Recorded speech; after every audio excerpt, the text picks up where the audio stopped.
Қимақ қағанатының құрылуы. Алғаш қимақтар мемлекетін құрмастан бұрын тайпалық одақ кезінде батыс Моңғолия даласын мекендеді 7 ғасырларда.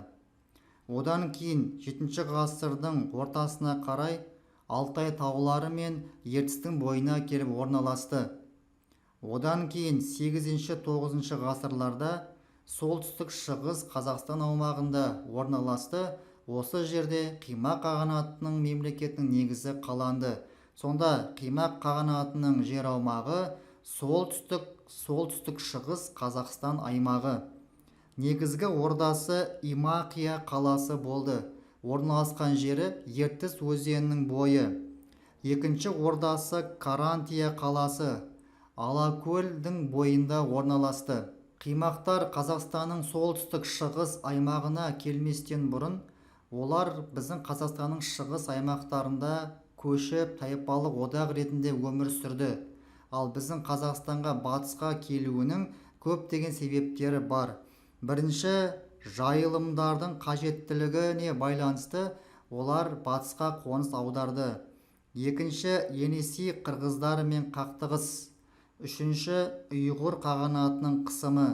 Осы аталған үш себепке байланысты оғыздар батысқа Қазақстанның жеріне келіп орналасты. Жалпы 9 ғасырдың ортасында Қимақ қағанатының құрылуы аяқталды. Ал 840 жылы ұйғыр қағанаты құлағаннан кейін сол жердегі көптеген тайпалар Қимақ қағанатының құрамына қосылды. Сөйтіп Қимақ қағанатының күш-қуаты артып, тайпалардың саны өсті. Енді біз Қимақ қағанатының құрылуын карта бойынша қарастырып көрейік. Мына алдымызда тұрған карта бойынша сары бояумен берілген бұл Қимақ қағанатының жер аумағы. Біз мана жоғарыда айтқанымыздай, Қимақтар Қазақстанның солтүстік шығысында орналасты. Бұның ең басты өзендерінің жүйесі бұл осы Ертіс өзені болды. Астанасы Имақия, яғни кейде Имақия деп атаймыз. Бұл орталығы болды. Мұнда көріп отырмыз, құрамында қыпшақтар болды, құмандар болды, тағы да басқа тайпалық бірлестіктер болды. Көршілері оғыздар, қарахандар, хазарлар, бұлғарлар бірге өмір сүрді. Бұл Қимақ қағанатының карта бойынша орналасуы. Қимақтардың мемлекеттік құрылымы.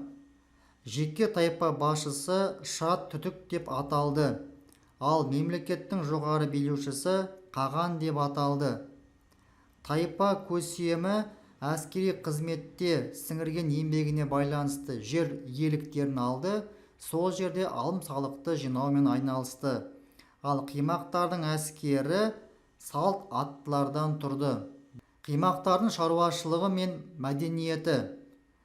Әл-Идрисидің айтуы бойынша Қимақтардың 16 қала болған екен.